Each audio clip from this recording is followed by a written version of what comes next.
இதை பத்தி தான் போட்டேன். நிறைய ரிசர்ச் பண்ணி படிச்சு எல்லாமே போட்டேன். யாராவது ஒருத்தர் மதிச்சு பாத்தீங்களா? யாராவது சப்ஸ்கிரைப் பண்ணீங்களா? இல்லவே இல்ல. அதுக்கப்புறம் செஞ்சுட்டு இருக்கேன். இதான் ஆள் ஏமாத்துறது, யாரை ஏமாத்துறது பாத்தீங்களா?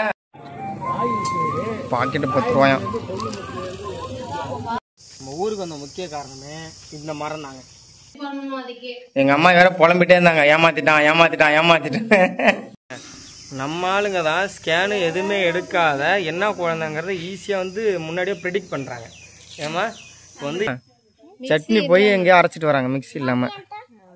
இது சேர்த்து சந்தைக்கு வந்திருக்கோங்க. சந்தைக்கு வந்துட்டு இப்படி ஊருக்கு போகல, அப்படியே எங்கள் அம்மா வரும்போது கொஞ்சம் காய் வெட்ட சொன்னாங்களா, அதனால சந்தைக்கு வந்திருக்கோம். வந்த உடனே பலாசோளம் வேணுமா. வெயில் மொட்டை வெயில், மணி 3 தான் ஆகுது. 3 ஆகலன்னு நினைக்கிறேன்.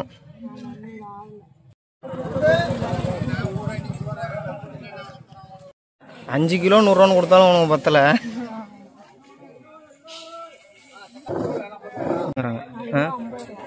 இது 40.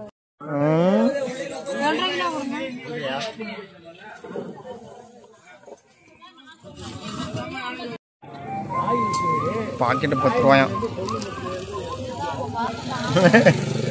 சரி எதாவது வாங்கிட்டு வா. போதுமா?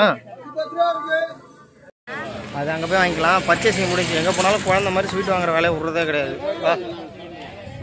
கீழே போட்டு பரட்டுறதுக்கு தான் வாங்கினியா? வாங்கிட்டியா? அந்த ஸ்வீட் கணக்கு வேணா சோளம். நான் அன்னைக்கு ஒரு நாள் வாங்கி அப்படியே கடந்தது சாப்பிடவே இல்லைல்ல, தூக்கி தான் போட்டேன். இப்போ பலாசோளம் காலேருந்து கேட்டே இருந்தாங்க. இப்போ சந்தையில் பார்த்தோன்னா வாங்கிட்டு வரேன். 20 ரூபா தானே.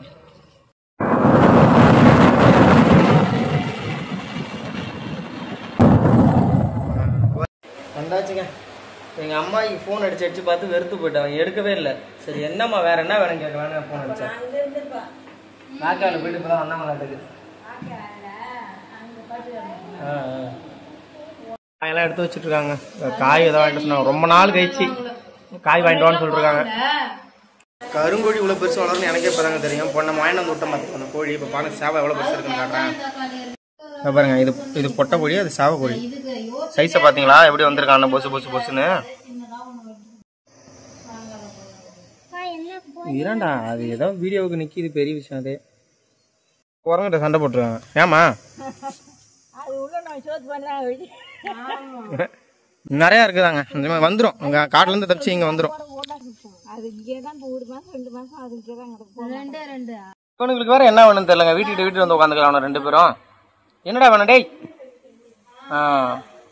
சிம்பிள் காட்டிட்டான்.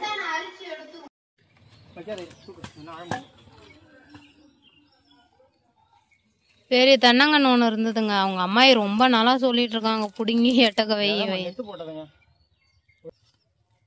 இப்ப அதை வந்து வேற இடத்துல நட்டு வைக்க போறாங்க.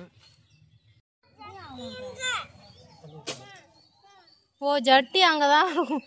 எங்க சிவா வேற ஜட்டி எங்கங்கிறோம்.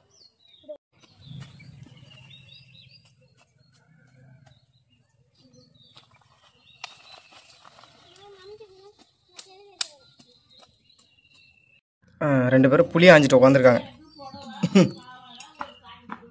இந்த வருஷம் அதிகமாக காய்க்கலையாமா? மரத்திலே ரொம்ப ஆமாம். இதோட இவ்வளோதான் இருக்கு மொத்தத்துக்கு. அடுத்து தண்ணி வருதுங்க. மணி 5:30 ஆயிடுச்சு. வீடியோ மட்டும்தான் எடுப்பா. தண்ணி தூரமாக இருந்தாலும் நான் தான் பிடிப்பேன், தண்ணி பக்கத்தில் இருந்தாலும் நான். ஐயோ அங்கே பார்த்தீங்களா செம்பருத்தி எத்தனை பூத்துருக்குன்னு. துணிசை போட்டு வாங்கிட்டு தாங்க. நான் வந்து இப்போ போய் இதெல்லாம் வாங்கிட்டு வந்து கொடுத்து இதில் விளக்கமாங்கிறேன். அதிலே எங்கள் அம்மா பூச்சி மருந்து வாங்கிட்டு சொன்னாங்க. பூச்சி மருந்து வாங்கிட்டு வந்தாங்களா, அதனால் இப்போ போய்ட்டு சேர்த்து போயிட்டு பூச்சி மருந்து, சிக்கன் எடுத்துருவாங்க. ரொம்ப நாள் சிக்கன் எடுத்துட்டு வந்தாங்க. அவங்க சீக்கிரம் கேட்கவே மாட்டாங்க. என்ன வேணும்?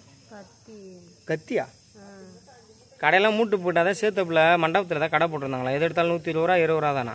கடையை மூடிட்டு போனவொடனே இப்போ போய் என்னை வாங்கிட்டு வந்துறேன். காலையில் நானும் போய் வேஸ்ட்டேன். வேற தான் கடை ரேட் அதிகம். கத்திலாம் அது குவாலிட்டி சைனா கொண்டை. இங்கேயும் ரொம்ப உருக்கமாக தாங்க இருக்குது. எங்கள் அம்மா எங்கே போயிட்டு வராங்க பாருங்கள். சட்னி அரைக்க போயிட்டு வராங்க. நாங்கள் வந்துருக்கோம். மாவு நேற்று வேணும்மா. சட்னி போய் எங்கேயோ அரைச்சிட்டு வராங்க மிக்ஸி இல்லாமல். அவர்கிட்ட காட்டுங்க சட்னி. மிக்ஸியை கழுவினியாம்மா? கருவேப்பிலை ஒடிச்சிட்டு வாயா தாளிக்கும். சரிம்மா. கொண்டைய மாத்தி கட்டிக்கிறோம். ஐயோ வீடியோவை பார்த்த உடனே தான் எல்லா வேலையும் அவங்க ஆரம்பிக்கிறது. ரொம்ப மோசமா இருக்கு பாருங்க. எங்கள் அம்மாக்கு காலையிலேயே ஐஸ் வாங்கி ஐஸை உருக வச்சு எடுத்துகிட்டு வந்தாங்க. அதை ஷார்ட்ஸில் போட்டுட்டேன். காலையில் ஸ்பெஷல் வந்து நம்ம வீட்டில் இங்கே ரெடி ஆகிட்டுருக்கு. எங்கள் அம்மா ரொம்ப நாள் கழிச்சு வந்தனால அவங்க சிக்கன் சாப்பிட்ணுன்னு ஆசை இருந்தது என்னமோ தெரியல, தனியாக எதுவுமே செய்ய மாட்டாங்களா. போயிட்டு காலையில் 1 கிலோ எடுத்துகிட்டு சொன்னாங்க. ஏன் 1/2 கிலோ நாங்கள் இங்கே சாப்பிட்டு போயிடுவோம், மீதி 1/2 கிலோ அவங்க வச்சுப்பாங்க. 2 நாளைக்கெல்லாம் சூடு வச்சு சாப்பிட விடாமல் கெட்டு போடாது. அப்புறம் இன்னொன்று என்ன பண்ணணுன்னா, ஆமாம் அவங்க எப்பயுமே வந்து எல்லாத்தையும் அந்த மாதிரி தான் பண்ணுவாங்க. அடுத்தது உங்களுக்கு என்னென்னா உதட்ட காட்டுமா, எம்மா மாதிரி ஆயிடுச்சு பார்த்தீங்களா, நீக்ரோ காரி மாதிரி ஆயிடுச்சு பாருங்க உதடு. இல்லங்க அந்த ஐஸ் சாப்பிட்டா அவளுக்கு ஐஸ் பெரிய வீடியோ எடுக்கல நம்ம, அதனால அவங்களுக்கு தெரியாது எதனால. அவளுக்கு வந்து இந்த சாப்பிட்டாங்க ஐஸ் வந்ததுங்க வாங்கி சாப்பிட்டேன். எப்ப ஐஸ் சாப்பிட்டாலுமே எனக்கு உதடெல்லாம் வீங்கிக்குமே, உதடும் கீழே உதடும் மட்டும் ரொம்ப பிக்குங்க. அது மட்டும் இல்ல கப் ஐஸ் எல்லாம் சாப்பிடும் போது இல்ல, கப் ஐஸ் எல்லாம் ஸ்பூனால எடுத்து வாய் உள்ளேயே டைரக்டா வச்சிருந்தா, குச்சி ஐஸ் வந்து உதட்டுல படுறதுனால கலர் பொடினால இருக்குமோ. அதான் ரசாயன பொடி. இவளுக்கு மசாலா ஐட்டம் எதுவுமே ஒத்துக்காதுங்க. அந்த மாதிரி அலர்ஜி இருக்கு. மசாலா ஐட்டம் சாப்பிடக்கூடாது, கலர் பவுடர் ஐட்டம் எதுவும் சாப்பிடக்கூடாது. உடம்பு உடனே ரியாக்ட் பண்ணும். உடம்புல அந்த ஹிஸ்டமின் சொல்ற ஒரு கெமிக்கல் அதிகமாக சுரக்குது. சயின்டிஃபிக்கலாக சொல்லணும்னா அதான் உண்மை. சரி தெரியாம சொல்லிவிடுங்க. அது மாதிரி கத்திரிக்காய் சாப்பிடக்கூடாது, ஏன்னா அதுலேயும் அந்த ஹிஸ்டமின் அப்படின்ற ஒரு வேதிப்பொருள் அதில் இருக்கு. இதெல்லாம் நான் சொன்னா என்ன முட்டா பையங்கிறாங்க, சயின்டிஸ்ட்னு சொல்லி திட்டுறானுங்க. இது மாதிரி தான் நானும் ஆரம்பத்தில் வீடியோவே இதை பற்றி தான் போட்டேன். நிறைய ரிசர்ச் பண்ணி படிச்சு எல்லாமே போட்டேன். யாராவது ஒருத்தர் மதிச்சு பார்த்தீங்களா, யாராவது சப்ஸ்கிரைப் பண்ணீங்களா? இல்லவே இல்லை. அதுக்கப்புறம் போட்ட vlog ஆட்டம் போட்டது. ஆமா, அதனால தான் நான் இது உள்ள இப்படி இறங்கிட்டேன். மற்றபடி பார்த்தீங்கன்னா நானும் நிறைய படிச்சு நிறைய ரிசர்ச் பண்ணி நிறைய விஷயம் தெரிஞ்சுக்கிட்டே தான் இருப்பேன். அந்த வீடியோ பண்ணுறது எனக்கு ஒரு ஆசை, பெரிய ஆசையும் இருக்கு. எங்கள் வீட்டில் பார்த்தீங்கன்னா, எங்கள் வீட்டில் எங்கள் ஏரியாவில் எல்லார் வீட்டு முன்னாடியும் இந்த ஆடத்தோட வந்து வேலிக்காக வச்சுருப்பாங்க. அப்புறம் இந்த மாலை கட்டுறவங்க வந்து இங்கே அதிகமாக உடச்சிட்டு போய் இது பண்ணுவாங்க. இங்கெல்லாம் என்ன ஆச்சுன்னா, ஏதாவது ஜுரங்கிற ஆயிடுச்சுன்னா எங்கள் அம்மா டக்குன்னு என்ன பண்ணுவாங்கன்னு கேட்டிங்கன்னா, ஒரு 4 இலையை பிச்சு மிளகு சீரகம் எல்லாத்தையும் போட்டு அப்படி நசுக்கி கஷாயம் மாதிரி வச்சு கொடுத்துருவாங்க. சின்ன வயசில் நாட்டு கை வைத்தியெல்லாம் எங்கள் அம்மா அதிகமாக இந்த ஆடத்தோடைய இதை வச்சு தான் பார்ப்பாங்க அதிகமாக. இப்போ பார்த்தீங்கன்னா மூளைக்கு சாணியை கரைச்சி போட்டு தெளிப்பாங்க, முரத்தில் சாணி எடுத்து போட்டு தேய்ப்பாங்க. ஏன்னு கேட்டால் இதெல்லாம் தேய்க்கணும் அப்படிம்பாங்க. எதுக்குமா சாணியை மரத்தை தேய்ச்சிக்கிறேன், எனக்கு பிடிக்க வேலையை எதாவது செஞ்சாலே நான் சாப்பிட மாட்டேன். அது கிராமத்தில் அதிகமாக பார்த்தீங்கன்னா சாணி தெளிப்பாங்க. இந்த மாதிரி வீடு நிறையா எல்லாமே இருக்கும். ஆனால் அந்த அதிசயமாக எங்கள் அம்மா கோழி கறி தொடவே மாட்டாங்க. இப்போ தான் அவன்கிட்ட சொல்லியிருக்காங்க. ஏமா நீ கத்திட்டே கிடக்கா, சரி அவ கூப்பிட்றானே கேட்டேன். நீ குழம்பு வைக்கிறதுக்குள்ள என்ன கொண்டுலான்னு பார்க்குறியா? அதெல்லாம் பழைய கூண்டு. இருங்க காட்டுறேன். இந்த பாருங்க, அரக்கு குண்டா மண் குண்டாமா? கிட்ட போய் பாருமா. என்ன குண்டது?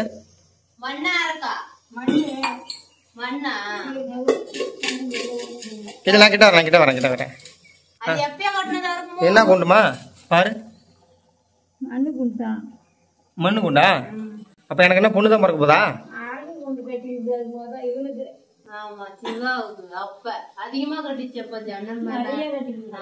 மண் கூண்டு கட்டி இருக்கு, அதை வச்சு எனக்கு என்ன குழந்தை பிறக்க போகுதுங்கிறத வந்து கெஸ் பண்ணிட்டு இருக்காங்க. மண் கூண்டு கட்டினா பொண்ணு, அரக்கு கூண்டு கட்டினா பையன். எனக்கு என்ன பிறக்க போகுது? இப்ப அங்க என்ன கூண்டு இருக்கு? கன்ஃபார்ம் பொண்ணு தானா? அது பழைய கூண்டுமா, இருமா காட்டுறேன். வேற எங்கேயோ கூண்டு இருக்கா போதும். நம்ம ஆளுங்க தான் ஸ்கேனு எதுவுமே எடுக்காத என்ன குழந்தைங்கிறத ஈஸியாக வந்து முன்னாடியே ப்ரெடிக்ட் பண்ணுறாங்க. ஏமா இப்போ வந்து எனக்கு பொண்ணுன்னு எங்கள் அம்மா சொல்லியிருக்காங்க, மண் கூண்டு இருக்கிறதுனால. பாப்பா உண்மையாக பையன் பார்க்கும். போன வாட்டி நான் அரக்கு கூண்டு கட்டியிருந்தது, பையன் தான் கரெக்டாக அதே மாதிரி பையன் சொன்னாங்க, பையன் தான் பிறந்தது.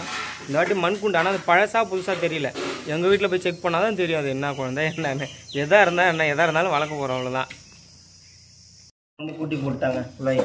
இப்போ எப்பயுமே வந்து சிக்கன் குழம்பு கறி குழம்புலாம் குழாய் தான் செய்யணும்.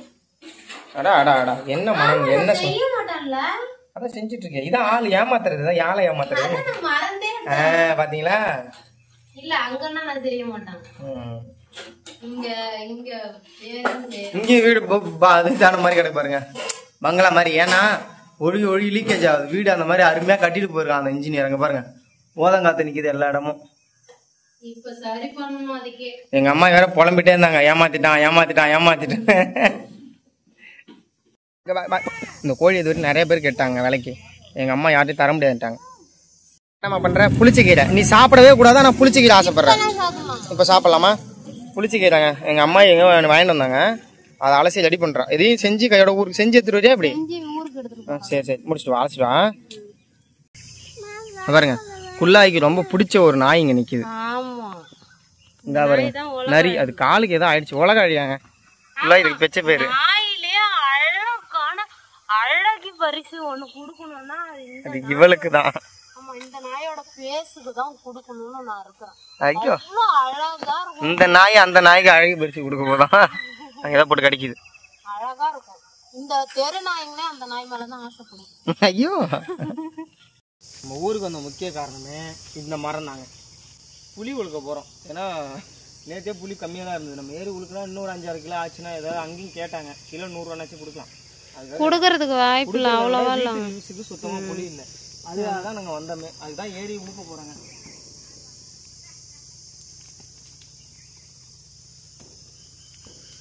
ஏறு நானும் போய் நீ உலுக்கி போட்டு வச்சிரு, நான் போய் வீட்டு வேலை சாப்பாட்டு வேலையில முடிச்சுட்டு வரேன்.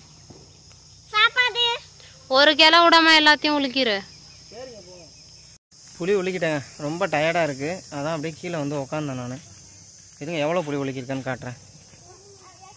புளி இல்லைங்க, இது மொத்தமாக உரிச்சோம்னா ஒரு 2.5 கிலோ தேரும். அப்புறம் இது ஒரு 2 கிலோ தேரும். இந்த வருஷம் புளி அதிகமாக காய்ப்பு இல்லைங்க. ட்ராவல் பண்ணி வந்தது இந்த 5 கிலோ புளிக்காக தான். இந்த வருஷமாக அது அதிகமாக இருக்குன்ட்டு தான் வந்தேன். ஆனால் இந்த வருஷம் இல்லை. எங்கள் அம்மா வேறு புலம்புறாங்க, அவ்வளோ புளி காய்ச்சி வீணாக போச்சு, அவ்வளோ புளி வேணும். இந்த வாட்டி நிறைய பேர் புளி கேட்குறாங்க. சரி அதனால் புளி கொடுக்க முடியலேன்னு அவங்க புலம்பிகிட்டு இருக்கிறாங்க. அள்ளிக்கலாம் வாமா, நான் அப்புறமா வந்து அழுட்டு வரேன் மொத்தமாக வா. குள்ளாய் வந்து உள்ளே குழம்பு வச்சுட்ருக்காங்க, இன்னும் ரெடி பண்ணி முடிக்கல. அன்னைக்கு இந்த 500 மாத்திரை போட்டோம், தலை வலிக்கு நடுவு உடம்பே கைக்கெல்லாம் விளவலன்னு இருக்குது. எந்த வேலையும் செய்ய முடியல. அந்த மாத்திரை முடிஞ்சளவுக்கு நீங்கள் யாரும் யூஸ் பண்ணிங்கன்னா அதை அவாய்ட் பண்ணிக்கங்க, யூஸே பண்ணாதீங்க. புளிக்கின புளியெல்லாம் உரிச்சிட்ருக்காங்க. அவங்க ஒரு வழியாக உரிச்சு கொடுத்துட்டு போனோம்னா காய வச்சு அவங்க அந்த கொட்டையெல்லாம் எடுத்து வச்சுருப்பாங்க. அடுத்த வாடி எடுத்துகிட்டு போகலான்னு. தோட்டத்தில் கொஞ்சம் புளி இருக்குது, அதை போய் நான் அழுட்டு வரணுங்க. அப்போ இன்னும் கொஞ்சம் கிடக்கு. வீட்டுக்கு வந்துட்டுங்க, மணி 7 ஆயிடுச்சு. ஃபுல்லாகி குளிச்சிக்கிறது சாப்பிடலாம். காலெல்லாம் வலிக்குதுன்றாங்க. எனக்கு வேறு பக்குன்னு இருக்கு. ஏற்கனவே அங்கே போன இடத்துல வேற ஒரு அக்கா சொன்னாங்க, எனக்கு இல்லை காலை இழுத்துருச்சுப்பா டெலிவரிலேருந்து அப்படின்னாங்க. அவள் வேற என்ன பயமுறுத்துறா, காலை திரும்ப மாமா என்னம்மா மாமா வலிக்குதான் ரொம்ப காலெலாம். என்ன பண்ணுறதுன்னு தெரியல. தலையை மண்டை பிச்சுக்கிட்டு போகுது. வந்தால் எல்லாம் ஒரேடியாக வருது, இல்லைன்னா சுத்தமாக வர மாட்டேங்குது. என்னதான் சொல்கிறது. வீட்டுக்கு வந்தாச்சுங்க. இனிமேல் எப்பவும் போல் நம்ம இந்த வீட்டை தான் நீங்கள் பார்க்க போகிறீங்க. குட் நைட்டுங்க. எல்லோரும் சாப்பிட்டு பார்த்து பத்திரமா இருங்க. இன்னொரு வீடியோலாம் மீட் பண்ணலாம். பாய்ங்க.